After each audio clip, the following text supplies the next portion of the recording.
Jesse Michels coming in hot with a new whistleblower. That's what they say. A lot of detailed reports on what this guy is saying. Is this one of the dudes that was supposed to come forward?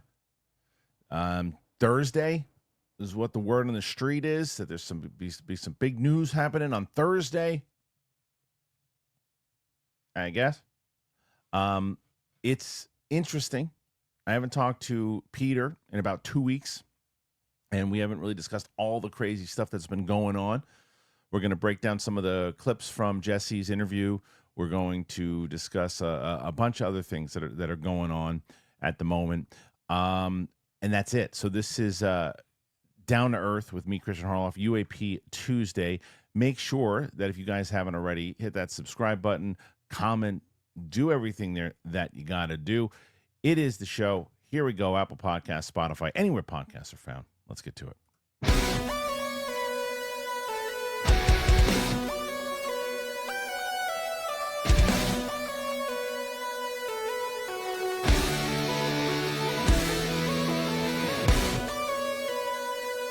Welcome back, ladies and gentlemen, to the show. It is Down to Earth with me, Kristian Harloff. And that's me. That's not me. That's Peter. That's me. That's me. Yeah. Did you hear me over the intro, by the way? Yeah. Oh, good. Because I'm trying new things. We're using it. That song is really good, by the way. I haven't told you, like, that little intro riff. That's David B, man. So David B, who did the, I'm glad you brought that up because I want to give him his flowers, as the kids say. He used to, I met him outside of the movie trivia Schmodown, which is, I ran that for a bit, as you know. And he was a fan, and he had approached me out. We did the venue at Booker T's wrestling arena, which was one of our great shows. Booker T got involved in it. It was great. It was a great crowd. And he approached me afterwards. He's like, look, man, I'm a musician. I'm into wrestling, and I know what you guys are doing, going for. I'd love to send you a couple of examples. And he did, and he became our composer. That's awesome. He was brilliant. And he just did so many different things.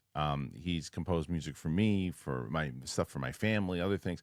And so the funny thing is that song, he didn't actually compose for Down to Earth. That was an basically unused character theme from the Schmodown. Oh, no way. And it was used maybe once, but nothing like too big. And I was going through some music to use, and I was like, let me hear this one. And I just, oh my God, it's perfect for this. People love it, and it's I love it. Perfect. He's genius, David B. Anyway, dude, how are you? Good, man. Nothing really in the news since we last spoke, huh? Oh my God, it's been one of the biggest news cycles so far, and everything's kind of leading up to I don't know what, right? I know. We have to stop thinking about this as like a season of television, because that's where my brain goes. Yeah. It's like build up, build up, build up, build up, payoff. And it doesn't work like that. No, it does not work like that. And I think that you can get frustrated pretty quick if it does, but things are definitely happening. But the question again remains, as I mentioned on the last couple of videos, you and I have spoken about it before. And I think we discussed it when Ross Coulthart said everything in January, all hell's going to break loose. Yeah. And then his co-host at the time that he was hosting the show said, well, I'm going to call you out on it if nothing happens. Mm-hmm. Right. I did a video yesterday that I believe that part of that is linked to the idea that the new administration is putting together all of these potential people who are advocates for disclosure and want to get to the truth and kind of overpower the people in charge at the moment. You put enough people in the power seats, then maybe the balance starts to shift a little bit. And maybe that's what Ross Coulthart was thinking because of, I can't remember if he said that before or after the election. I think it was after. Because he's been very clear that, Trump wants to be the disclosure president, right? Which also would make sense in general. That, I mean, love him or hate him, how you not think of him as wanting that moment for himself? Of course you would, because that's one you're going to live in forever. It doesn't matter what you did. You'll be the president that disclosure happened while under your reign. And we can call it a reign. And so either way, this is something that is interesting to see. And then you also had Stephen Greer saying the same thing. And I had mentioned that Patrick from Vetted made a video. I've been so damn busy. I haven't had a chance to watch it. Maybe you did. Which one was it? It was the video when he talked about Stephen Greer, and Greer apparently said something along the lines of the Cybertruck bomber was one of his whistleblowers. I saw that. You did see the video. So, and I don't know where the comment came from, and if it wasn't his only whistleblower. So at first I was like, oh, well, that's convenient if he's. I was about to say I hated that moment. Convenient if that is the case. However, from what I saw in the comments from my video was that they said, well, some people said, well, no, he said it was one of. It's not the only one. And other people said that he didn't say that. So I don't know anything about it, but I still think that there's information. And then someone sent me an email and said that the bigger information is supposed to come out this Thursday. So it's like you said, yeah, right. It's like a TV show. You just don't tell me a day. I'm okay. Like, it's already enough that you declared January a month of crazy stuff happening. And I guess at this point, if you want to fold in the Green Beret Lisberg, I'm never gonna get his name right. We'll get into that in a second. Yeah, if you want to fold that in, then I guess you have a pass because that's crazy. Well, that's if it turns out if you're right, 100%. If it turns out that this guy is part of this whole plan, as part of hell breaking loose, then people who said that were accurate, right? But remember, last year we got January 2024 was going to be some big information, and that never happened. So let's go with. I'm going to read the initial post from a friend of the show, Jesse Michels, and we're going to get kind of a breakdown of this whistleblower, and then UAP James clipped out a piece from it, and we'll play that clip also. So here's the actual post itself. Randy Anderson is a Green Beret and an American hero. In March of 2014, he was taken to an underground facility at Naval Surface Warfare Center Crane in Indiana to secure a secret compartmentalized facility titled Off-World Technology. A little on the nose. He was shown an orb levitating above a podium and gauntlet emitting holographic, hieroglyphic-looking text. The second object reportedly killed the person retrieving it. I have back-channeled with Navy contacts who say that while Wright-Patterson reverse engineers the Air Force's most exotic retrieve technology, Crane does this for the Navy. Randy also still occasionally works contract jobs at Area 51 and has seen gravitic anti-gravity triangle-shaped flying craft around the test site. Randy's credentials are beyond reproach. We have his DT-214 as evidence of his service and his weapons training certificate from Crane proving he was stationed there. The implication of this interview cannot be overstated. Although, in many ways, as he'll admit, it begets more questions than answers.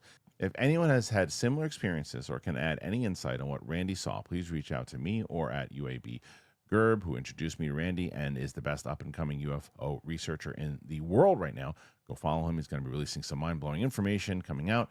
On a final note, I want to say that I had to personally convince Randy to do this. He was reticent to come out at all and extremely vigilant about not doing or saying anything here for self-gain. In fact, there was a section of my monologue dedicated to discussing his deployments and sacrifice for the country on the battlefield. He wanted that taken out. If we get any blowback for this piece, which I'm sure we will, it should be directed solely at me. So here is the actual video that UAP James clipped out. The first object was a metallic basketball-sized sphere, and it was above a podium, and looked like it was just levitating above the podium. Levitating above the podium. Mm-hmm. So there was space between the sphere and the podium itself. Correct. And I remember at one point, like, trying to angle myself, like, what? How is that? Do you think it could have been some sort of magnetic levitation? Okay. Maybe, yeah. But it's just levitating there. It was just levitating. Did it look like a prosaic, like this wood table where if you were to, touch it, it would act like a normal object? Did it look holographic? What did it look like? That's a good question. Then what stood out to me was the way the metal looked. It looked unnatural. And I talked with Gerb about this, and he kind of dug in on this. I'm like, dude, I don't know how to describe it. Yeah. All I can tell you is it didn't look natural. It didn't look like anything I could compare it to. Interesting. Yeah. So look, it almost looked like off-world. It fit the bill. Yeah. And then also there was and this could have been anxiety or anything else, but the energy in the room, man, was just different. What you know? what was the feeling you got looking at this thing? Just an unease, Uh-huh. uneasy, uncomfortable, ominous. That's the best way I can describe it. Did it feel powerful or conscious, or did it feel like this inanimate object? Or It didn't feel inanimate. It didn't feel conscious. It just felt like this was significant. I will tell you, the guy looks like he's in the military. Oh yeah. No, that's the funny thing is like the guy's one of these that you want to just keep listening to more and more. I'm about more than halfway done with that episode after you sent it to me. How is it? So what's some of the takeaway you got from that? Basically the guys seems to have legit credentials. They talk about the Green Beret, the culture of the Green Beret, how it's not the norm to come out publicly and speak about anything. So you could that his demeanor kind of reflects that he's uncomfortable doing that. He talks about his just the day-to-day life of being on Area 51 and seeing like nuclear test sites and stuff like that. My gut reaction, though, to watching that is not that he doesn't have credibility or not that he is not that he's doing any kind of like, fake news situation here, but it's more that I have a tough time juggling the amount he's able to talk about while I think according to Jesse and him on that show, still being involved, right? Or still having employment or still, being active. I'm like, it could be my ignorance, but I have a real tough time understanding how you are able to do both things without being, part of some kind of, again, I keep going back to this Soul Foundation campaign for controlled, slow rollout disclosure. Sure. And I think that's fair. But the question also is when you hear Lukatsky or any of these guys talk about this stuff, and when you're not doing it under oath, there are certain things that you can say that you can't say when you are under oath, right? There are certain things that you can't say, or there are certain ways to say it. Like you look at the way like put off dances around questions, but kind of hints at things. And these guys know how to answer things. Now, I don't know if this is the same type of thing that this guy knows how to answer these types of questions, or how Jesse was able to, convince him to do the interview in the first place. I don't know. The question is, right, because like we're, I think in this community looking for like who's the next Grush, right? Like who's the next one, because Grush had such an impact when Ross Coldhart interviewed him, and then a month later he's testifying in what I think out of the three hearings is the most significant out of the three, right? The most the important ones. And is this one of those things? I mean, you don't necessarily think that right away because you go, well, Ross Coulthart was on News Nation. He had the thing.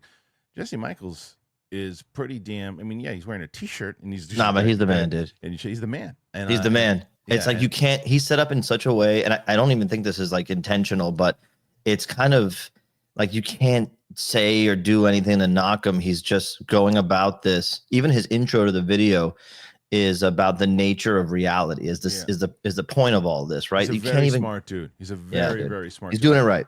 I had the opportunity. He came when I was living in LA. He came to my house and we had a great conversation. Me, him, and Riley, and very giving dude in general. You know, he didn't really know us from a hole in the wall, but we had talked about a show, and I guess he'd watched a show, so he came in, and he's just super honest. You know, certain things he wouldn't say, I think, because we were asking him some things about Grush, and he knew more than he was telling us, but obviously he wasn't going to. But he really is diving deep on this stuff, and this is what he is he's passionate about. And I think that the fact, and I think people realize that, and I think that this dude probably realizes that, and Jesse's got friends in high places also. So I think that this is something that could be really interesting if this could, because now here's an example. I think Jason Sands is an example of, like, you know, did you see my interview with James Fox? I saw the interview and then I watched the program.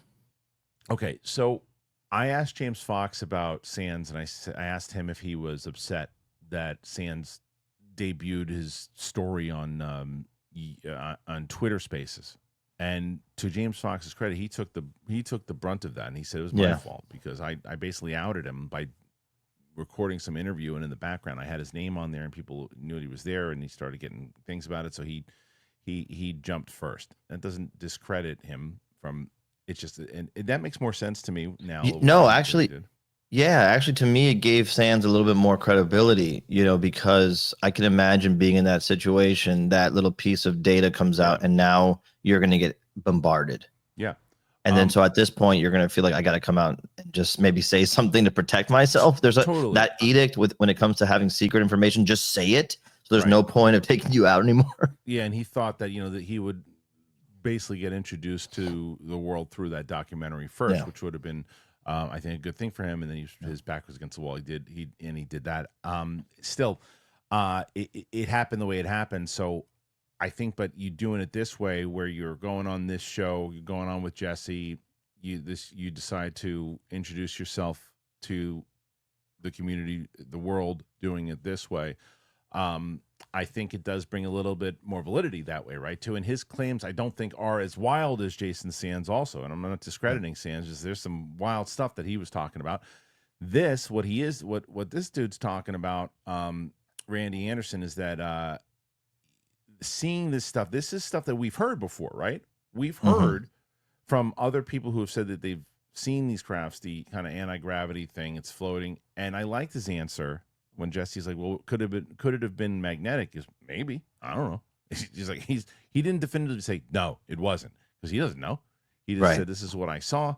And I've seen people on social media now saying, okay, well, how legit is this guy? His credentials are legit. And that's always going to happen with any of these people. I mean, shit, it happened with Grush. But it's the next lead up. It's does he do anything else? Is this it? Is this the last we hear of this guy? And does he say, you know what, I don't, because if he doesn't like the attention in general, he's probably getting a lot of attention now. I don't think he's gonna. Yeah, I don't think I don't think someone like him has to do anything else. And to go back to what you were saying before about like we're all waiting for the next Grush. I feel like part of that is that Grush was the first to have the platform. Right. But the benefit of Grush is that you get all these guys coming after and feeling a little bit more confident to do so. So in theory, potentially you could have scrambled who came first and what, and it might have, changed the perspective we have on their importance and their contribution. But I really think that that's the reason Grush was so important, is not just the actual testimony, but the fact that like it kind of broke through this paper wall and people are there's like this first wave of people who are saying, I'll go next, Yeah.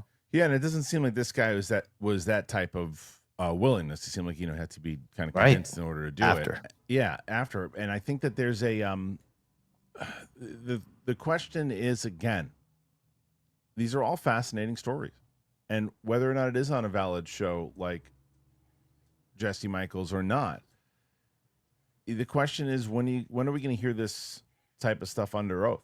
When are we going to hear this stuff because we all, you and I at least, and people inside this community feel that last hearing was. Do you feel like that's so important anymore, man? I've struggled with that too. Like after that last hearing, I just got this feeling like fuck this, man. Like you're not gonna bottleneck this stuff coming out through the pomp and circumstance and then being able. Nonsense like we got at the last hearing, right? No, if you're gonna do something like that again, you're wasting everybody's time. That's what I'm saying. Why wait? And plus, it's like scheduled for 6 months from now. We're gonna get something. That's not how life works anymore, man. It's just not. Like, so instead, you got everybody on this side is like, what's happening? What's going on? What's next? If it's not happening, it's not real. It's and then you have the old way of doing things, which is like, we're gonna schedule something. This is the only way it's valid. We already know that, but it's priorities, dude, too, right? And that's why I like that video from that article that I read yesterday. Is like, how much of this is going to be a priority for the new administration? Are they going to say, look, this is something we want you to focus on? There's rumors that they want Lou Elizondo to join. There's rumors they want Grush to join. There's rumors that they want all this. A lot of the people that he's putting into place are UAP disclosure advocates, right? So if that's the case and you get those people in there, then push forward and don't say, oh, we're going to do one in 6 months. We're doing one tomorrow. That's what I'm saying. Yeah, Like yeah, agreed. if we get these people in power who want to move, who want to prioritize this, which is the best way to say Then it, prioritize it. then great. Yeah.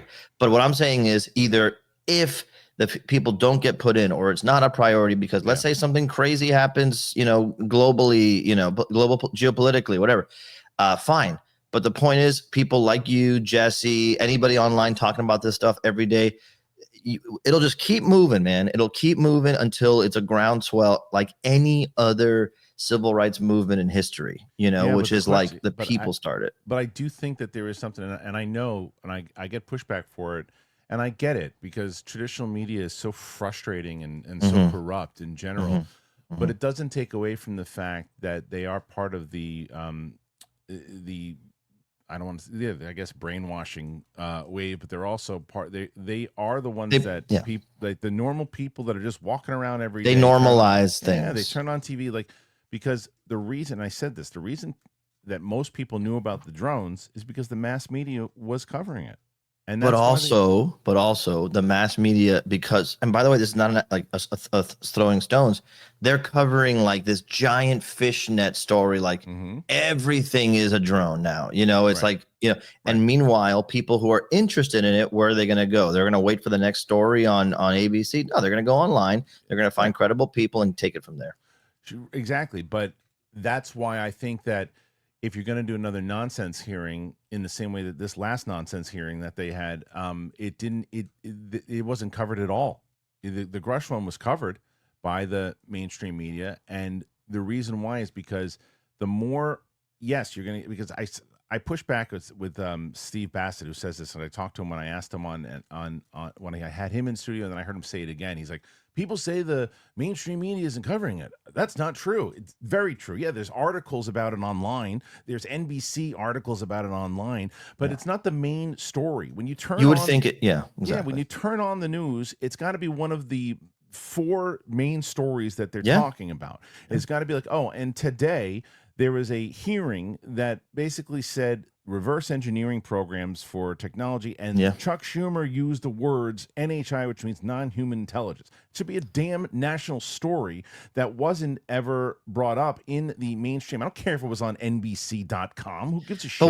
But what do we care? Like at this point too, man, like who else are we waiting to care about, and for what? Like if my mom starts saying like, honey, I saw that story about the anti-gravitic. I'm like what? Like I love my mom, but it doesn't really matter if she comes. You think so? Yes. Okay, tell me why you think so. Because it starts conversation, dude. It starts conversation inside of it with your mom. She starts then beginning, because then your mom is talking about it, and your mom, like, you're talking about it. You're the geeky artist who talks about this sci-fi stuff, and your mom starts talking about it with her friends when she and like, yeah, did you see there actually is a thing about UFOs. My son talks about this all the time, and that's. But this is the nature of. Well, I guess what I'm saying is, I do want that to happen. But at the same time, the nature of like paradigm shift change, like forget this. Talk about the iPhone. You know how many years? No, talk about digital payments. You know how many years I had to be using PayPal, Venmo, whatever it was, before anybody in my parents' generation would agree to do that. Like, and it didn't mean that everyone else was like, geez, we really got to get these people to start using this. If not, it's not going to take off. But they eventually, now everybody does. So you look at, because everything folded in around those people. True. That's what I'm saying. Well, right, but there's a reason why, because it got bigger and bigger and bigger, and more people started doing and talking about it. I do think that's happening, though. You don't think that's happening? I do think that's happening. And the way slow, fine, but at the same time, think of this transactionally. Like, slow is because how much time and space of my brain can I give to something unless there's a little bit more feedback coming in? I think a lot of people tuned into Grush and that hearing, and then, whether intentionally or not, there was a kind of lull in big mainstream pop coverage of that, and therefore people are like, well, I guess this is something I don't really need to think about. Not that it's not real, or not that I have to. I don't have to think about this right now. Yeah. And that's why I think these lulls are terrible, and putting all the weight on the hearings are terrible, because it kind of negates the effect of more organic internet coverage of it. What I tell you about and News Nation, by the way, is super effective for that reason, because I do think that's like a in between. It's true. But they're like, the number 6 tier or whatever. what was, I did say this though, by the way, that James Fox, that documentary, if it wasn't picked up by one of the big streamers, was going to kind of he was going to be big in this community, and then it was just going to go away. It's true. It did. And it's a bummer, because I'll tell you what, that documentary does exactly what it's intended to do. My friend David, who big into politics, but every time I see him, he's kind of like a big brother figure to me, right? So he knows that I'm interested in the topic. He's talking to me about it, and he asks. He's not like one of these guys just you're so silly for doing that. He's just like he just has questions, right? And he's like, okay, well, if that's the case, then why is this? Why is that? Why is this?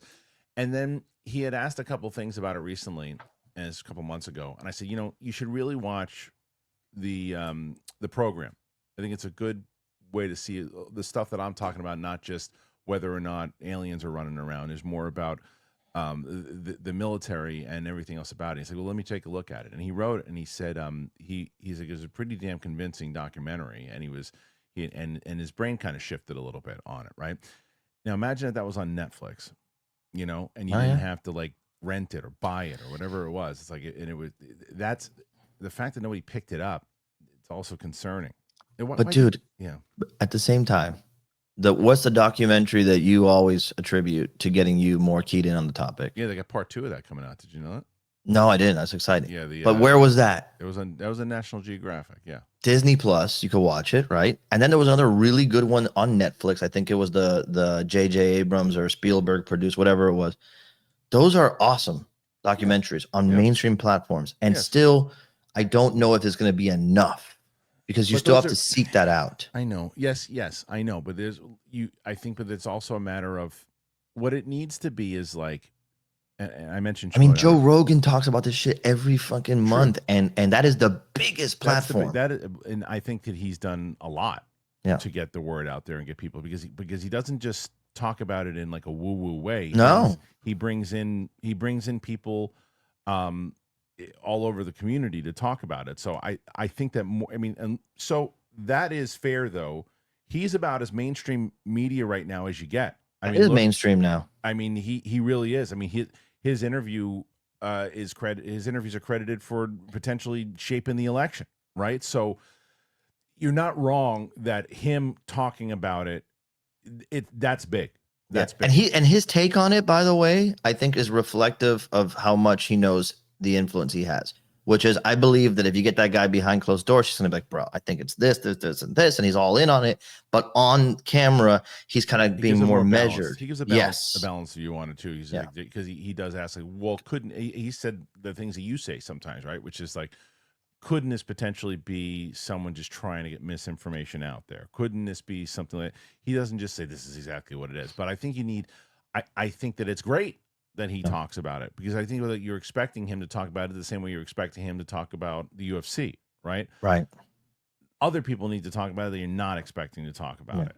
Other people, it has to crack people. Yeah. Like, but look, we got what's his face. But here's the funny thing, Cuomo, which I don't trust that guy as far as I could throw that guy. Right. I think he's a grifter. Unfortunately, maybe he'll have like this Saul to Paul moment where he'll like see the light, but he'll have a lot of years building back trust with people. But ultimately, I think that is a mainstream guy. Yeah, he is. He's a mainstream guy, and he's now realizing that he's got to build his audience back up, and he finds access. Look at Tucker, dude. Tucker's a mainstream guy who's talking wild stuff about this now. And I think what's happening slowly, like the old guard is starting to fall, like dominoes, one by one by one. Right. And whether they believe it or not, this is where the eyes are. But that's also why, to answer your earlier question, why I do think it is still important that Congress and everyone else is still dealing with this and talking. I'm just saying we don't wait for it. They don't lead. They're going to follow. You're right in that. Look, this is what I said yesterday with this, is that what you can't disregard is that, yes, there's two reasons why, or there's a few reasons why, but the two main reasons why an administration would do this, right? It's not because what they say. It's not because we need the American people to know. Right. That's the last thing on their list that they give a shit about. Right. Maybe a few of them who say that the American people really need to know this. The world needs to know about this. Right. You hope that's the real intent, but I don't buy it. The two real intents are ones that we mentioned. That's Fame and Glory Kid fame and glory, fortune and glory, rather, fortune and glory, because you get the first part of that, which is, okay, our administration will be the administration that is forever known as the ones who told the truth to the world, that we've established, right? The second part of it is, does it outweigh the amount of money that is going to be lost initially, and the lawsuits, the arrests, the potential jail time?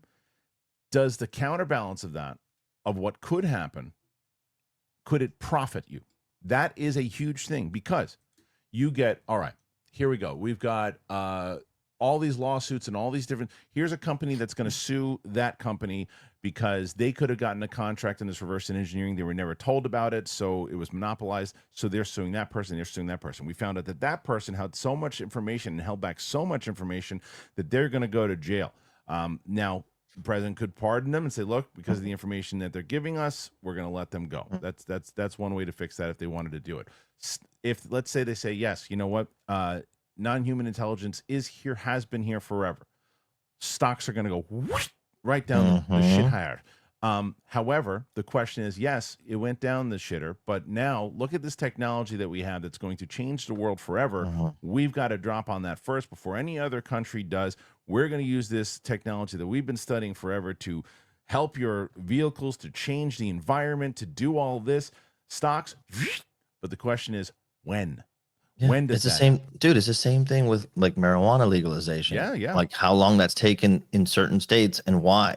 Because the politics behind it, especially like in the state of Florida where I'm in, there's been like 10 years of you keep hearing that, well, such and such big company, you know, Anheuser-Busch or whatever is going to be involved in this and that. And then when they get involved, then it'll be legal, but under these parameters. So there's this power and this control that has to be relinquished very slowly from hands and then given to wherever it needs to go. That's it. It's ultimately what I believe it comes to. And again, that's why I say the hearing stuff, that stuff, the mainstream media stuff is going to take forever because they're all entrenched in that world. Whereas you, the Jesse Michels, Rogan, all that kind of stuff, that's just going to come out little by little.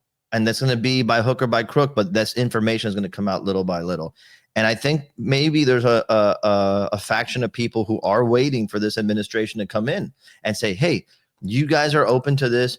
You guys are, you know, it's comprised of people who have expressed an interest in disclosure, yada, yada.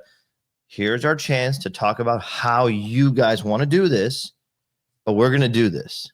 Right. You know, that's one thing that if I had to look at this like a chessboard, that's a very realistic potential scenario in my opinion. Like why would you not go about that? You curry favor with the folks in charge at the moment.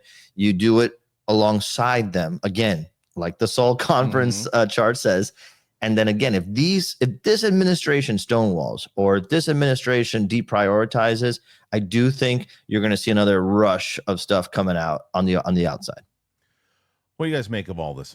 You think this is going to be something that this whistleblower is just going to add to more information? The claims that within this week we're going to get more information. The fact that will there be enough stuff that comes out that it's just going to be inevitable that everybody has to start covering this and the word's going to start spreading? What say you? Put your thoughts in there. Let us know. Before we get to our next topic, I had mentioned many times over, thank you to everybody who's been part of the memberships. We're going to start basically, I've been doing like 2 videos a day. I've been trying to do 2 videos a day. I'm going to start, we're trying to release one in the morning and then one in the afternoon. I think for members, what I'm going to start to do is just release both of them for members early in the morning, and then everybody else get a little later at night. But if you want to support, you can do it that way. If you want to support another way, you can do it by looking good. How you do that? Public Rec. Let me tell you about them. Here you go.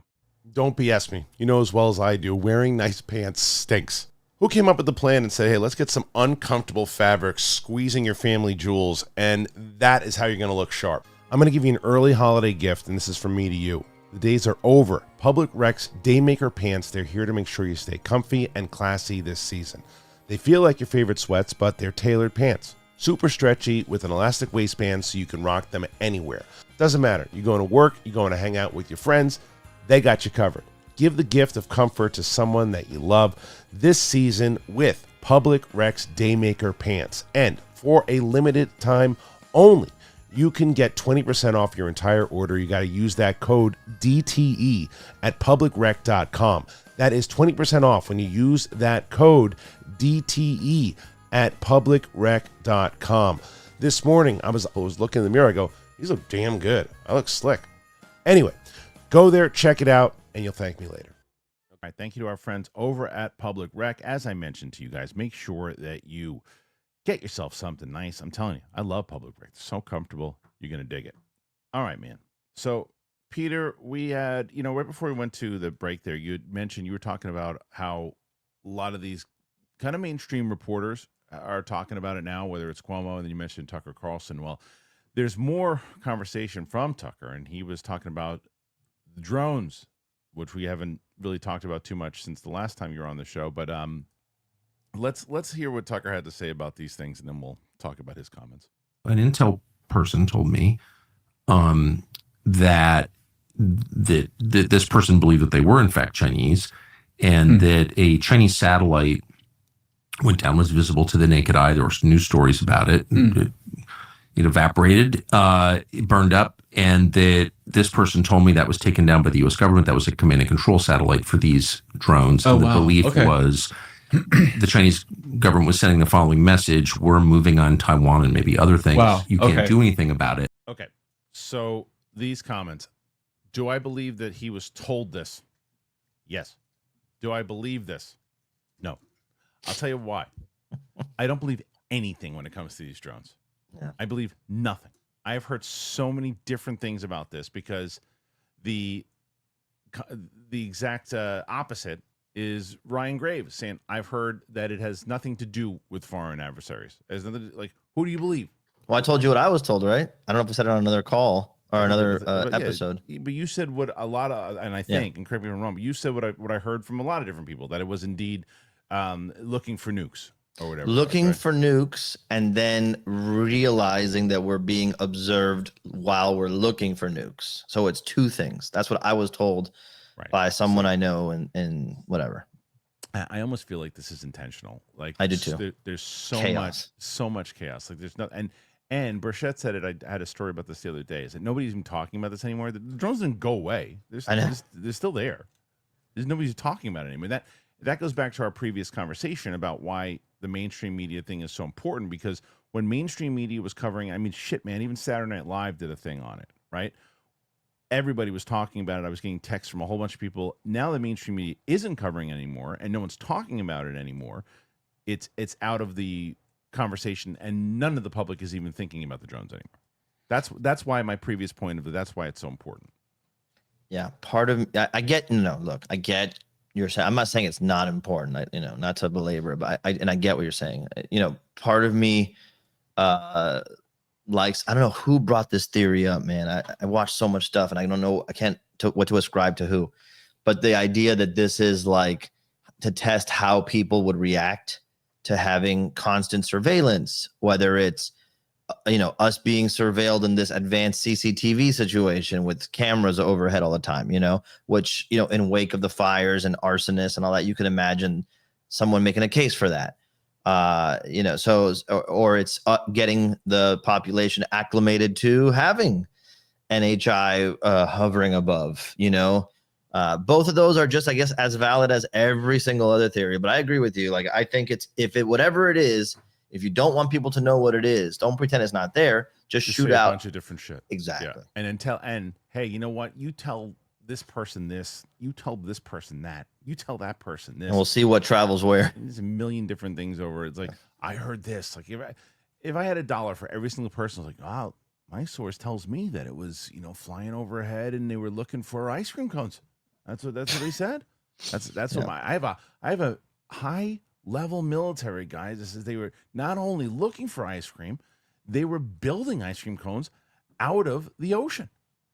And you're like, oh, you heard it from a high military person, then that's it. I'm gonna believe more so the military pilot who's hearing it from other military people, more so than I'm gonna hear it from a reporter who heard it from a military person, because who knows what that military person wants the reporter to say, right? Yeah. So that's that. As far as there's a lot of other people that have said things along that nature. All I can tell you is this. Now, here's a question that I have for you regarding, again, the administration, because this is like, and we've mentioned this beforehand, but you remember when you were in high school and people were running for student council and they go, you vote for me. You're getting all the UFOs. You're getting pizza every day. I think about that all the time. Yeah, you're getting pizza every day if you do it. And then you vote for them and then on day one, they go, oh, I can't do that. We thought we were going to do that, but they're not going to let us get pizza. Yeah. So Trump said recently, on day one, I'm going to tell you what these drones are. Now, the difference between my analogy and the pizza thing is he's already voted in. Yeah. He's already voted in. He doesn't need to tell you that. He doesn't need to promise more stuff. He doesn't need to say that. Like, he could say that as he's, if he was running for president, he said, look, if you elect me, I'm going to find out on day one what the hell's going on. Then you're like, oh, is he really? Why would you put that out there if you don't really want to do that? And maybe that adds into our previous story of let's get to the bottom of this shit. Mm-hmm. And I will say, for anybody who has the ability to hold his feet to the fire post being, inaugurated, you got to hold his feet to the fire on that one, because I do think he is somebody who wants to please people, for better or worse. So I think if you say, hey man, you literally promised this, you literally said that this was a day one thing. So where are we with this? And even if we don't get a full reveal, I'm sure we'll get some nugget of something that'll push the ball down further. Yeah, I don't know. I mean, this story is another one that seems to be just, I hate it. Yeah, me too. It's my least favorite story of this whole topic. It is, because I don't feel like you'll ever get an answer for what these things are. I really And it's an air hog. It's like it takes over the conversation, and rightfully so. It's literally right there. But at the same time, it's a great thing to distract people off of any other topics. It's true. All right, last story for today is this story that I saw, because look, Peter's in Florida as we speak right now. So yeah, I got jealous of this one. A UFO sighting in Florida? Well, a Florida flight crew spots strange glowing object at 45,000 feet over the Bahamas. The Bahamas? The crew, consisting of 2 pilots, flight attendants, saw strange glowing orbs darting around in the night sky, leaving them stunned. Flight crew on a private Surjet plane bound for Florida witnessed a bizarre phenomenon of flying over the Bahamas at high altitude. According to the New York Post, the crew, consisting of 2 pilots, a flight attendant, saw strange glowing orbs darting around in the night sky, leaving them stunned. The incident occurred on December 23rd as they flew back to Fort Lauderdale on an empty plane when they received a transmission from Miami Air Traffic Control. The flight attendant said she saw the objects appear as white lights in the night sky and transform into green as they observed. Cassandra Martin shared her extraordinary experience with NBC News, revealing that the mysterious object accompanied their plane for approximately 45 minutes before vanishing into the darkness. So it started as white, then it got green, and almost like an electric, some sort of energy around it. All of a sudden, I heard traffic control say, "We have a foreign object. Can you please identify it?" I looked to the left, and a pilot saw 3. I only saw 1, and I grabbed my phone. I just pressed it to the window to see if I could get a video of what the object was. I don't know what it was. And then I zoomed in as much as the phone allowed me to, and the object was white. It turned green, almost like it had an electric field around it of some sort, and it stayed with us for about 45 minutes, and then we didn't see it again. We were at 45,000 feet, and it was way above us. The object's high altitude and regular zigzag movements, as described by Ms. Martin, effectively eliminate the likelihood that it was a drone or a weather balloon, respectively. I think we were astonished, and it was something that you really can't explain, but I don't have the qualifications to know what it was.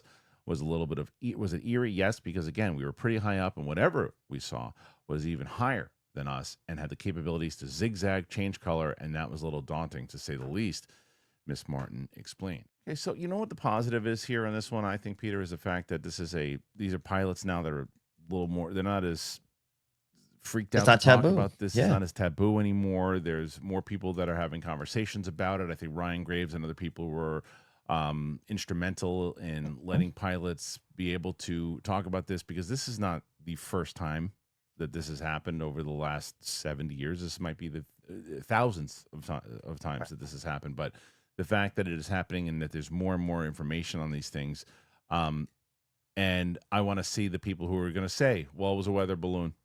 It was swamp gas. How at that altitude? You know, what's interesting is that this is what she described is the type of drone or UAP that I've seen people post a lot that I'm really interested in, which is that it just feels like a plasma orb, like it's moving. I'm sure you've seen a bunch of it. And that's what she's describing, which is really interesting. This conversation that Jesse Michels is having, this video we talked about earlier, and I already forget the gentleman's name. Do you have it offhand? But he describes, or he talks about how, and in a way that's like not, he's kind of beating around the bush, but you get the impression that he's saying that we have the technology for drones to mask themselves as anything. Right. They go as far to say that the old joke online of the birds aren't real campaign where that kid was doing, like at this point, there are birds that are drones. And so that it's not outside the realm of possibility for a drone, let's just say, to have some kind of like masking orb feel. I'm only saying that because that appears like when you see that, that's mind blowing. Right. To see something doing that. Yeah, but change colors like that. When you read about it, it's not the same impact of like seeing it happen, right? Exactly. So and then seeing the videos that are posted, I'm like, this is phenomenal. But I guess it's possible by either us or some other, foreign actor, I should say. But it's amazing. Randy Anderson and the bigger point is what you said that they'll talk about it.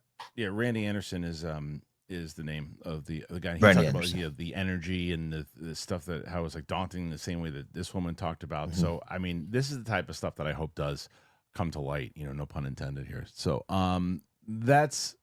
I think that's the before I want to cut you off. I think that's the what I'm talking about. Like that it's becoming like this type of thing that this is the type of thing that is going to get out there that it doesn't matter who's voting on it or talking about it or bringing it to legislation. It's like, yeah, we just saw this thing in the sky and here it is and we reported on it and it's clear as day now. What do you got? And you can't hide it anymore. Like it's like when your favorite indie band starts becoming mainstream. Right. You know what I mean? Right. So all right, man. I think we hit it for here today. Lots of stuff that's coming down the pike. We'll see. And look, man, maybe if there is some stuff on Thursday that actually does happen, you jump back on with me and we'll do talk about it. All right, where can they find you, Peter? I'm anywhere online at Attack Peter. A bunch of people have been sending me lots of videos and articles. I try to go through all of it. Apologies if I don't go through it immediately, but I do at least scan everything. So keep sending stuff. And I forward it all to Kristian. It's not my decision what gets played, but I forward it to Kristian so we can look at it at some point. And thank you guys for doing just that, for being part of the conversation, for being so supportive, for, again, asking questions. Thanks for being here with us. We're on Apple. We're on Spotify. As I mentioned, if you want to help out the show, you can be a member or you can get yourself public rec. Either one. Thanks for being here today. And for Attack Peter, I am me. And guess what? You're you. That's right. All right. Bye.